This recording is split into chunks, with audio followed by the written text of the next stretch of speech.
Coming up on Theater Talk. You guys, does the cast get together before the show and do a little holding hands kind of thing? No, they don't do that because we're actually on so many different floors.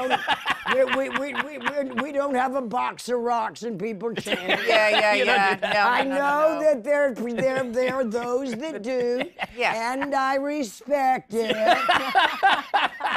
Theater Talk is made possible in part by the CUNY TV Foundation and Paul Bungert and Alan Lane.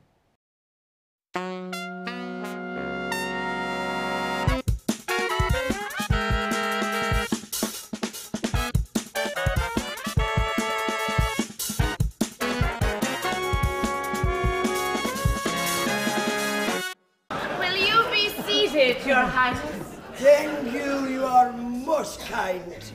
We are honored to receive you, Your Highness. And I am most happy to be here. How soon is dinner?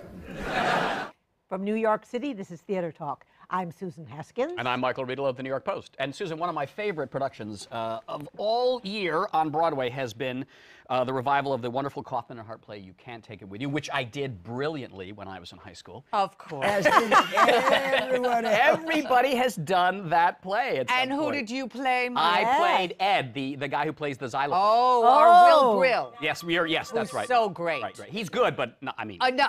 I was amazing. But not you.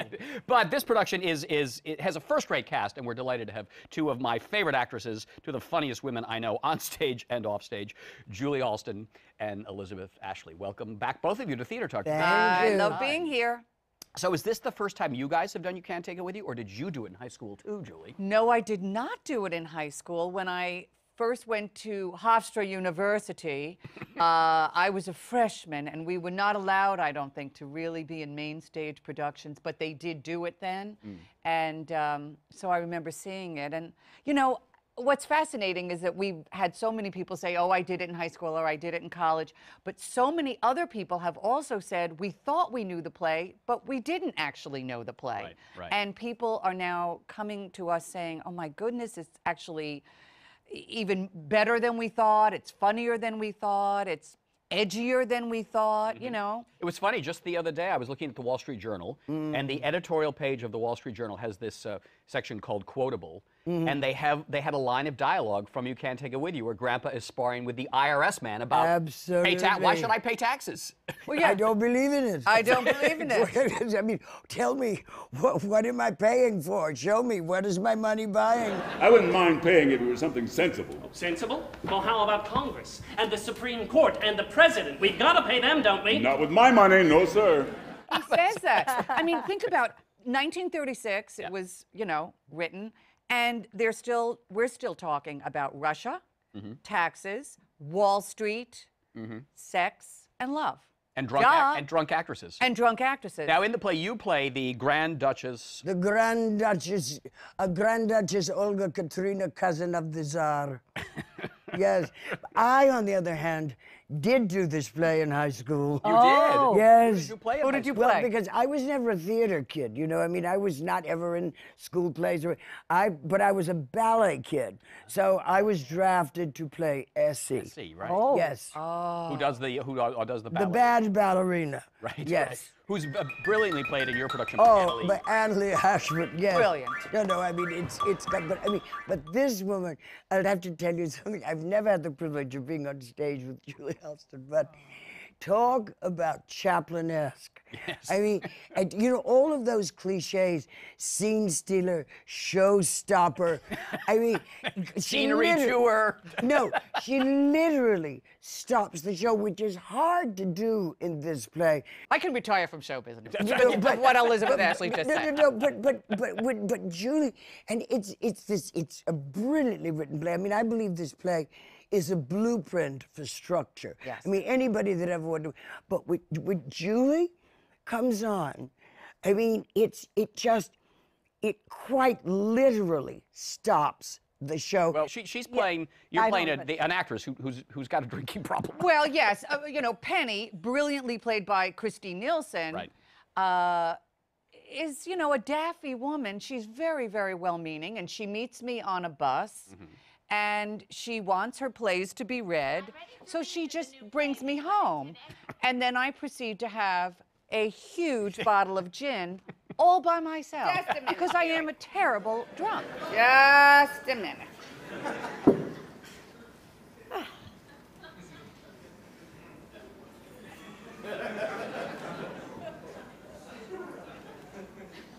What's the key to playing a drunk scene, though, where where you don't do it too over the top? Because you're very brilliant and funny, but it's kind of a sad and pathetic thing. It is a sad and pathetic thing, and I think what you have to bring to it is that she has humor about herself. Right. You know, and you can't just really be, flying around all over the place, because let's face it, when you are a little tipsy, you try very hard not to be. But I think with Gay Wellington, when she really hits that stair landing, she realizes, I have to crawl. I have to crawl. Julie Halston getting up a staircase is one of the most brilliant things you will ever see on the stage. Julie, in this Georges Kaufman Moss-Hart script, what is written and what are you What doing? is written is, and this is how it came about, the actual dialogue is, she gets up, she kisses the Byron Jennings, Mr. Kirby, and then she lurches to the stairs, and she says 2 lines. There was a young lady from Wheeling who had a remarkable feeling. Now, we did a little research on this. This is really not a song. It's actually a filthy limerick that was known in the 30s. Yes. Oh, so it would have had a big laugh back then. It would have gotten a very big laugh. Oh, that's and Kaufman and Hart knew this, of course, because they were geniuses. And Miss Wellington did not have to repeat any more because everyone knew that limerick. Well, it's filthy. So you can't do it on PBS? No. Chris Hart, Moss Hart's Son, yeah. said, I'm not really comfortable with this limerick, blah, blah, blah. I'm going to give you another limerick. Ann Kaufman and Chris Hart approved. Well, we got the other limerick, and it's not a dirty limerick. And I was like, oh, what am I going to do with this? Dirty is funny. So I said, I went to Scott, Scott Ellis, our wonderful director, and I said, Scott, you got to give me one night where I just have to do whatever I want. Don't tell me it's got to be done in 10 minutes or 10 seconds. Just let me figure this out. I need a night to do it. He said, all right. And I went back to the truth. If you are blind drunk, and they do say in the script that she has just finished a bottle of gin, you are not going to be able to walk. You can't walk. She hasn't eaten. She's blind drunk. Well, even without being blind drunk, even being a little tipsy, you know that feeling of, I want to get out of here. That's number one. Right. And the only thing I really want to do is get to the center of gravity. And that's why I came up with this idea of just crawling. So I did it. I'll never forget it. It was a Thursday night. It was before critics. The audience went crazy. And Scott came running up to my dressing room before the 3rd act and said, that's what you're doing every night. And it worked, and Chris Hart loved it, Ann loved it. And the audience loved it. And the audience loved it. Your character, Olga, though, there's a poignancy to your character, too, because she's trying to keep her stature, her status, and her dignity, having been stripped of everything and basically being poor. Yes. She was on the losing side of the revolution. Absolutely. And when I first came to New York in 1958, I was 17, 18 years old in New York, where there was a Schrafft's and there was a Childs and all of that. Right. But I mean, they were all white Russians, and of course, but white Russians as opposed to red Russians, right? And they, particularly along Park Avenue and Fifth Avenue, all those doormen were Russian, and they were all, everybody was a relative of the Tsar. I mean, but it's the first time in my career that I've ever gotten to do like the 11 o'clock number, and it's so structurally brilliant because It's a character that's talked about through the play. You don't know if you're going to see her or not. And it's just, and it's in the third act when everything with the family, everything has gone wrong and everybody's depressed and terrible things have happened. And Kaufman and Hart bring in this character. It's like out of left field, but it makes total sense. Yes. And And it kind of cheers everybody up, right? And it structurally it's brilliant because they bring this character on just like for a few minutes. Then she leaves, and then James Earl Jones delivers the play's letter to the universe. Where does the fun come in? Don't you think there ought to be something more? Then they bring her and a few of the other wingnuts in the play back on and to wrap it up. The Tsar always used to say to me, Olga, do not be stingy with the princes. So it's just another instance of the brilliant structure of the play. And also, I mean, for me, it's like dessert because, well, I mean, as you all know, I mean, for better and for worse, indeed, I mean, I've had to carry a lot of plays and, you know, I'll do these sort of, and I've always heard rumors, you know, from people like Angela Lansbury and Zoe Caldwell that there are roles where they talk about you, you know, all through the play, and then you just sort of come on, do a turn. I would love to have a part like that in a play where you just come on at the end and you got the whole time to kick around backstage. I did want to ask you what it is you do backstage all that time. Yeah, what do you do backstage? You saw me in the play. Yes. Right. I found backstage. You know what I really look like, right? Okay, that makeup job, it's like every night I paint this masterpiece. I mean, you've seen it up close. It's pretty grotesque. It's up close. RuPaul's Drag Race. I'm telling you. But it's fabulous. Well, I mean, because I did a little research. That was when Nazimova and all of those actresses and the Russian aristocracy, they were all obsessed with everything Parisian. Right. And those silent movie stars, that's how they got themselves up, you know, with all of the eye makeup and all of that. So, I mean, and I'm very old and blind, so even with a quadruple magnified mirror, it takes me a long time. And you do it yourself. You do the makeup, you do the whole face yourself. No one has ever pushed a puff on this face. Oh, really? You do it all? Wow. You do it all? Huh. Oh, yeah. Do you do your makeup yourself? Yeah. Yeah. Huh. But in the theater, I guess that's how people, you- I mean, you unless become a you're character. doing cats Yeah. or something. Yeah. I mean, that's You always do it tradition. yourself. You always do. My son swears I could do it squatting on the side of 101 in 5 minutes in the dark if I had to. But I mean, that's always for me when The joy. your brain can kind of go free Yes. range, and you're not even really seeing yourself in the mirror. People always think it's a vanity thing, and No. it isn't. It's, I mean, people have different ways but it's a way to get relaxed. It's ritual. Yep. I love ritual. I love regime. You know. Yep. And there's something about that I mean, that's what gets me relaxed and prepared. You know, I couldn't agree more. You know, and all the breathing and all of that gets you ready and relaxed to go out there, you know? I mean, it's that wonderful limbo time between like actual life, Right. and then the life of the play.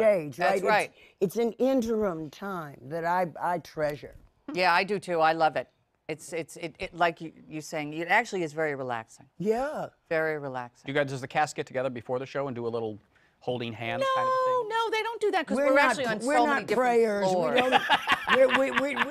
We don't have a box of rocks and people chanting. Yeah. No, I no, know no. that there are those that do, Yes. and I respect it. But the minute that I'm asked to join the prayer circle, Right. I tend to explain that Mr. Nee can't quite go down. There you go. There is a vocal warm-up, you know. Yes, we do a vocal warm-up together. I don't do the vocal warm-up. But there is one. There is Should one. you elect Should to you attend? want to? And there are many that do elect to do it, Yes, like yes. James Earl Jones Yes, he goes every day. every night. Every night. Oh, I heard that. Yeah, I heard that he does Yeah. a vocal Oh, warm-up. yeah, he loves it. The enjoyable thing about sitting through the play is you do get the sense that you guys up there are having as much fun as the audience. We are. Oh, It's just yeah. fun. It's got to be a fun show to do. Oh, We are. God, We really yes. are.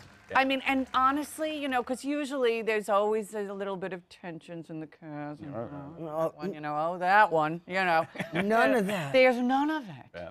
And then you think, oh, is that gonna go? Is it going to ruin the Yeah, evening? exactly. Really? You know, Harvey Firestein would always say, well, you know, if there's not enough tension, then it's a bomb. You know?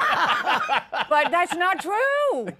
We are having the time of our lives, and everyone is really adoring each other, and it's a great hit play. So. Well, yeah, there you are. Duh. You can't take it with you at the Longacre Theater. Yes. Till February 22. 22. 22. Elizabeth Ashley and Julie Halston And- giving two great comic performances. Yes, and excuse me for interrupting, but I also want to say on February 23rd, Julie, is your very important yearly benefit for the Thank Pulmonary you. Yes, Fibrosis Pulmonary Fibrosis Foundation, and thank you, Susan. Broadway belts, and we're lining up our talent now. In fact, one of the people that's going to be in it is Annalee Ashford, How our brilliant wonderful. ballerina. Fabulous. And it's great. And where's So it going to be done? Birdland, 7 p.m. Oh, how be there or terrific. be square. And all the proceeds go to fight, Pulmonary Fibrosis Foundation. which your and husband battled, and which our good friend Mike Kuchar, the drama critic, sadly. unfortunately passed away from. So, and my husband got along just as Michael was passing away. So it's a very bittersweet, but Very wonderful important. thing. Well, we'll be there. Thank you. Julie Halston and Elizabeth Ashley, thanks for being our guest tonight on Theater Talk. A pleasure. Thank you. Happy trails.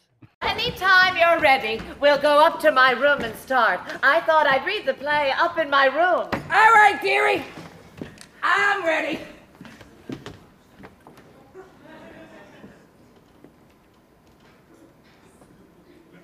When I see snakes, it's time to lay down. Oh dear, but those are real, Miss Wellington. Those are grandpa's. Those are real. Oh dear, I can see Miss Wellington. Susan, we could have had Hugh Jackman on the show, Bradley Cooper, Nathan Lane, but No, they're no, kind no. of pikers compared to our guest, who is the sensation of the Broadway season. Her name is Toby, and she is the star of the great new play, The Curious Incident. I was going to say of the rat in the nighttime, but in fact it's The Curious Incident of the dog in the nighttime. She's coming out. And there's Toby with her agent, Lydia DesRoche. Welcome to Theater Best Talk. friend, I would say. Thank you. Toby and Lydia. And we brought one of Toby's great admirers who has raved about her performance in The Curious Incident of the Dog, my friend Elisabeth Vincentelli from the New York Post. Welcome, Elizabeth. Hello. Are you fell in- starstruck? I don't even know what to say. I'm in the presence of greatness. I love the show. I love Toby. So I'm thrilled to be here. And you got to meet her. All right. So Lydia, now how Is this what you want? how did Toby audition and get this part in The Curious Incident of the Dog? Well, I went to a friend of mine who's a rodent expert. He's the head of Social Teas Animal Rescue. And he's been rescuing rodents for 25-something years and said, can you get me 2 friendly female white rats for this show? I was terrified of rats, so I thought, you know, friendly would be. Are you an animal trainer otherwise? I'm an animal trainer otherwise, but I've. But you don't like rats rodents. are the one and only, rats and mice are the one and only thing that I was just completely and totally terrified of before I met Toby. Like I had nightmares about them. I wasn't even scared of snakes, but like rats and mice were just totally, completely, you know. See, we've gotten over the fear now, I I'm guess. over It's in it. your hair. Yeah. Well, you know, I know. No, she just, you know, so I went to Robert from Social Teas and I said, can you get me a couple of rats for this show? And I really thought, what am I going to do here? And I just thought, I'm just minimal contact. You know, and I did a lot of research. I found out that rats sniff out landmines. I found out that rats, you know, sniff gunpowder residue and, you know, and do all sorts of tricks. I was like, okay, I'm going to teach my rats tricks. I'm going to make the rats, going to make myself love these rats. And then when I met her, she just like came up and she looked at me and she gave me this, like, you know, when a dog looks at you and they have this like connection, they have this like presence about them where they just are like, hey, you know, I'm trying to communicate here. Let's talk. And she just did that. And I just thought, this is incredible. And she was like, hey, you and me.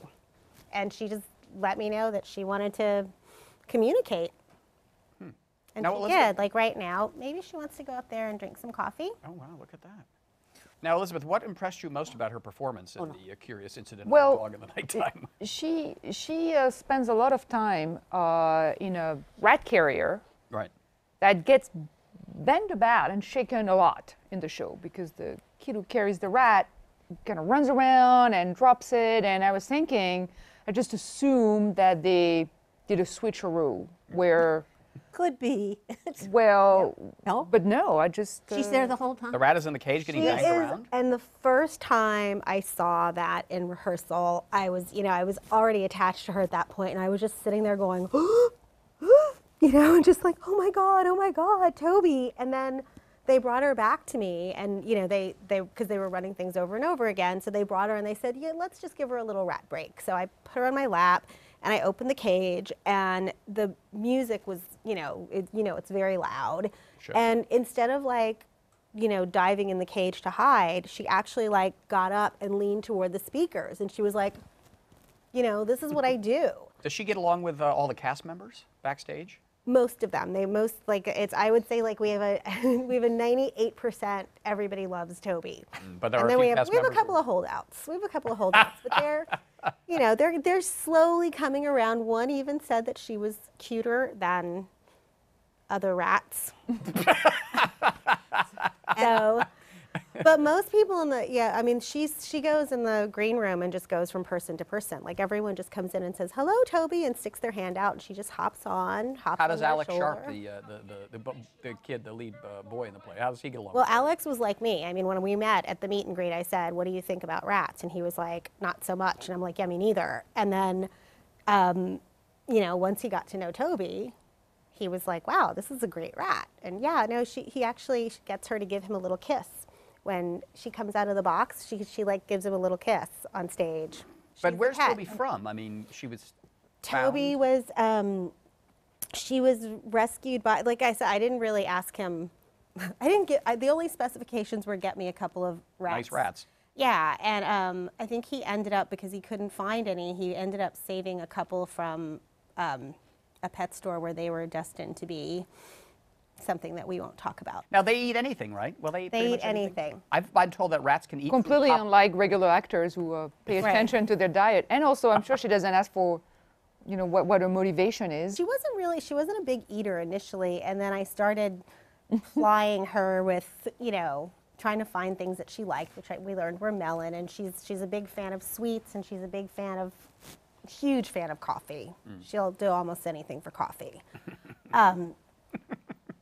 But yeah, she's her favorite things, coffee, avocado, bananas, but she works more for the excitement than she does for the food. She likes the food. Right. But it's, So there's an avocado budget at the Curious Institute. Yeah. That's why it's a $4 million play. But does she ever get indigestion or under the weather or grumpy? She's so smart. No, she knows. She's not supposed to, rats can't have blue cheese because it's moldy. Yes. And so, one day I had a salad that had a little bit of blue cheese in it, and I didn't realize that they gave me the wrong thing. And I offered her a little piece of avocado, and she was like, pfft, and I'm like, what's wrong with you? And then I realized, so they're smart. She really does. Yeah, no, she's very And never gets discriminating. stage struck, right? She took to this the spotlight instantly. Instantly, and that's the thing that surprised me was after she had been tossed around on the stage and everything, I thought, oh my God, I'm going to have to shove this poor little girl in the cage. I can't do this. And she flies and jumps in the cage when she sees it. Now, Elisabeth, as a critic, is there a part of you that you think, oh God, they're going to put an animal on stage to get our sympathy and be all cute and sweet? Doesn't that make you cringe at all?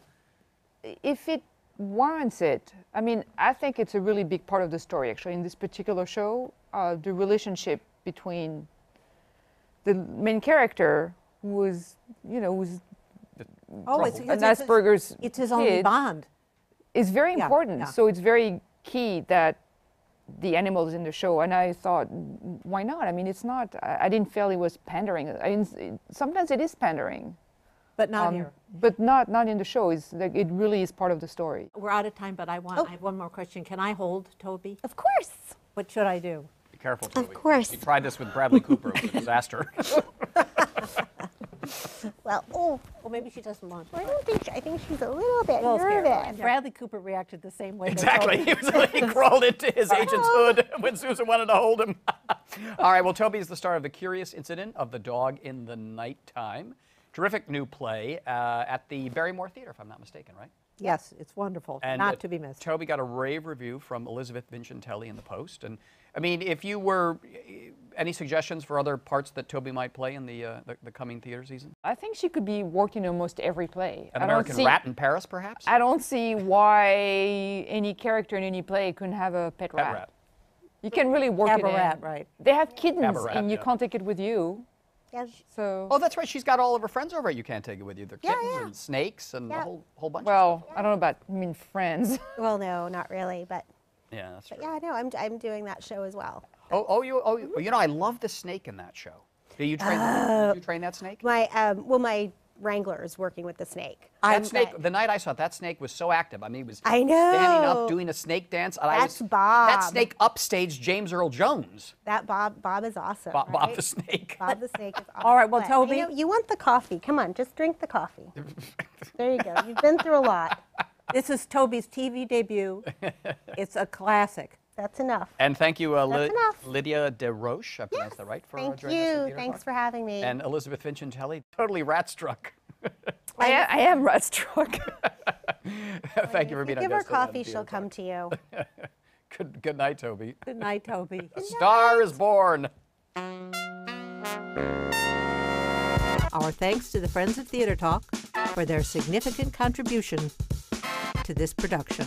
Theater Talk is made possible in part by the Frederick Lowe Foundation, the Corey and Bob Donnelly Charitable Fund, the Noel Coward Foundation, Carrie J. Fries, the Dorothy Strelson Foundation, plus public funds from the New York City Department of Cultural Affairs and the New York State Council on the Arts, a state agency.